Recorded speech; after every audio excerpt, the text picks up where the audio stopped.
Trump hit China with massive tariffs to punish big brands. But what if I told you those brands found a sneaky way around them?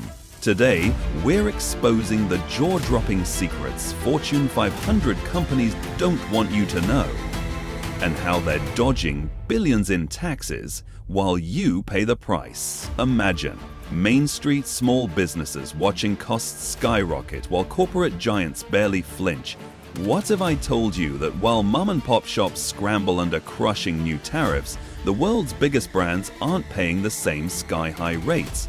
Small retailers and manufacturers are grappling with massive duties, some as high as 145% on goods from China.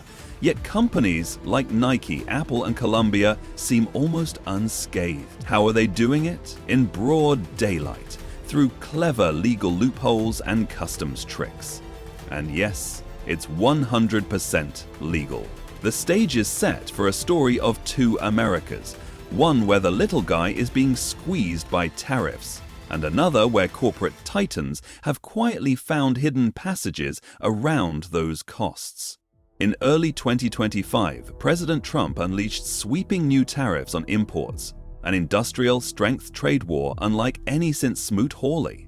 A blanket 10% tariff was slapped on imports from virtually every country, plus much higher levies on targeted nations. China took the brunt, up to a 145% duty on some goods. The goal was to rebuild American manufacturing, but the immediate effect was chaos on Main Street. Supplies that once flowed cheaply from overseas suddenly became alarmingly expensive. Suppliers began charging small shops 20–30% more overnight. As one comic book shop owner put it, prices go up at your local small business because we're forced to by these tariffs. Many honest small business owners now face a grim choice: raise prices and lose customers, or absorb the costs and watch profits vanish. Enter the harsh truth.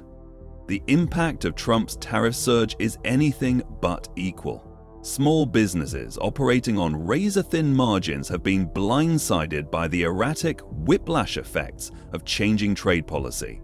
In fact, surveys find 72% of small companies say the erratic tariff policies create a whiplash effect, disrupting their planning. Many family firms fear they'll be driven under.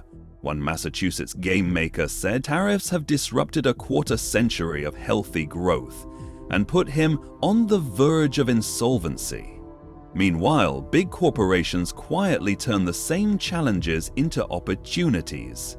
These giants have read the fine print and found shortcuts. The result?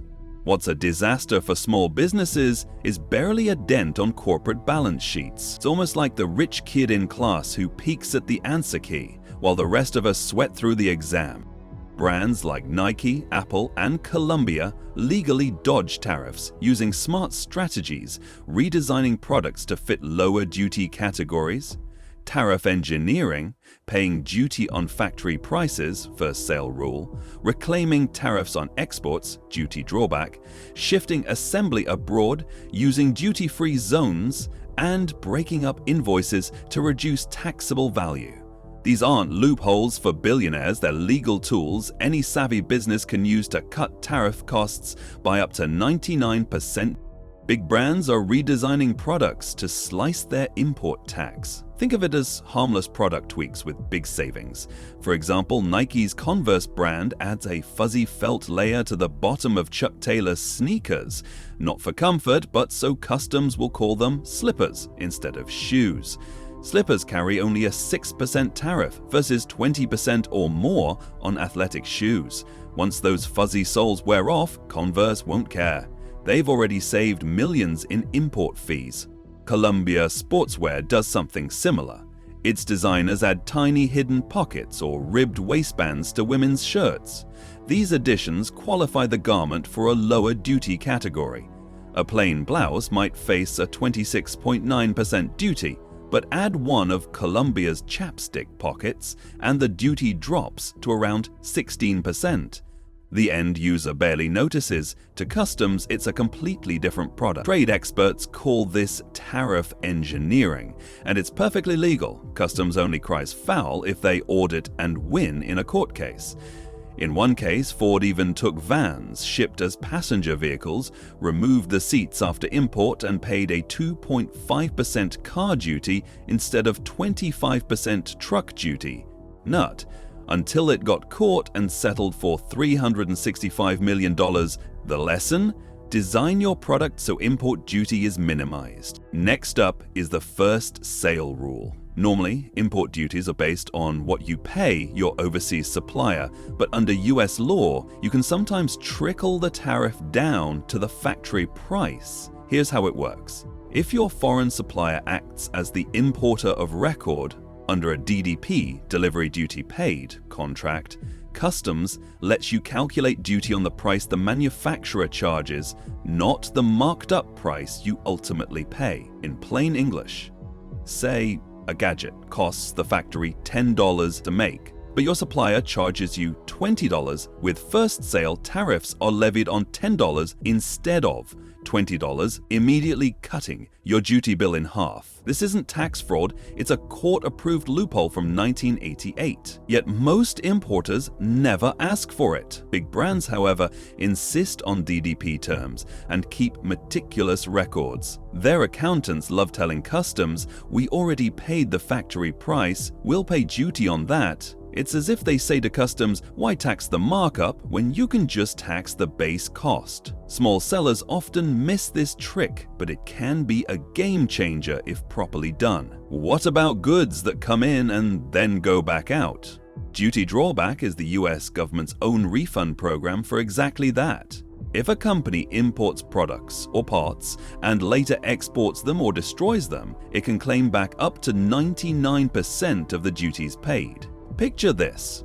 An import of 10,000 custom water bottles incurs $5,000 in tariffs. If 2,000 bottles are later shipped to Canada, the importer can file a drawback claim and recoup nearly $1,000. For an apparel or electronics brand with international sales, this is huge.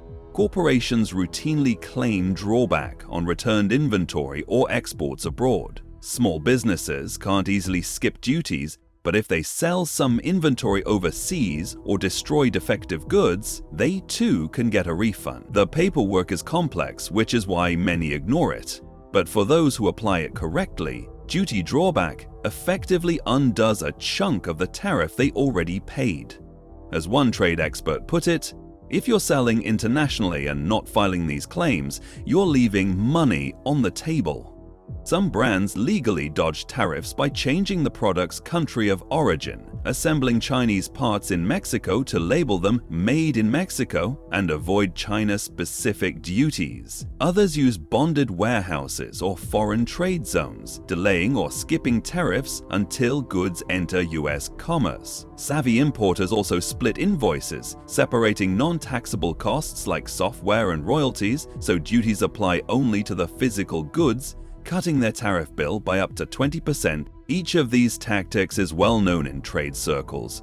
Companies sometimes describe it as supply chain jujitsu, using the rules against themselves. These are not abstract strategies, they're happening right now. Take Converse, Nike, customers buying Chucks are unwitting participants getting a pair of sneakers that started life as a slipper for tariff purposes. Or Columbia Sportswear, which openly talks about its fashion tax schemes. It adds those tiny pockets to win lower duty rates on women's activewear. Then there's Apple. Apple has chosen a different path. Instead of engineering products, it is re-engineering its supply chain. To dodge tariffs, Apple has rapidly shifted iPhone assembly to India and Vietnam. Roughly half of US iPhones now come from India, where tariffs are currently much lower. In March, Apple even stockpiled extra iPhones in US warehouses, essentially buying a big batch of devices tariff-free before higher duties could hit. Tim Cook's company redirected shipments as early as March to minimize exposure. The result? While smaller tech importers saw orders cancelled, and products stranded overseas, Apple reported a Q1 bump in sales as consumers hurried to buy phones before prices spiked. By the time tariffs might rise, Apple's balance sheet had already absorbed much of the impact. This story has a sobering lesson for the little guy.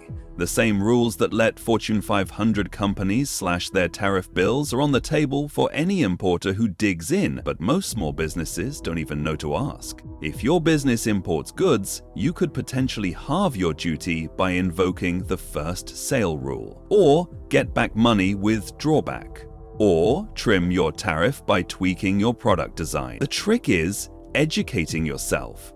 As one e-commerce guru warned, if you're not asking for DDP quotes, you're probably burning money. Small businesses might fight back by consulting customs experts, re-evaluating supplier contracts, and paying attention to product codes.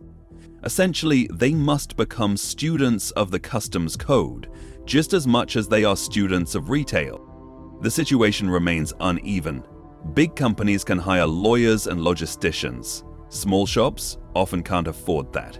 One small business owner lamented that after stocking up early on imports, he now had enough everyday inventory to last 2 to 3 months. And then, there's nowhere to turn. There's nothing to do. Facing that reality, the message is this: if the rules allow these legal loopholes, the only choice for survival is to learn them too. Tariffs won't disappear overnight, but this hidden playbook can at least help level costs. It means asking tough questions. Could that sweater design be altered? Can we use a bonded warehouse for our goods? Are there exports we can claim drawback on? Tariffs and loopholes highlight a system where policy creates clear winners and losers. While small businesses struggle with rising costs, big brands use legal tricks to quietly bypass them. It's not illegal, but fairness is debatable. With clever reclassification often going unnoticed, the playing field favors those with sharp advisors. Small businesses face a choice: demand reform or learn the game. These tactics aren't exclusive to billion-dollar firms, just hidden in plain sight. In a trade war, understanding customs rules might be the key to survival. The real question is, will we reward clever strategy or fix the system to be fair for all?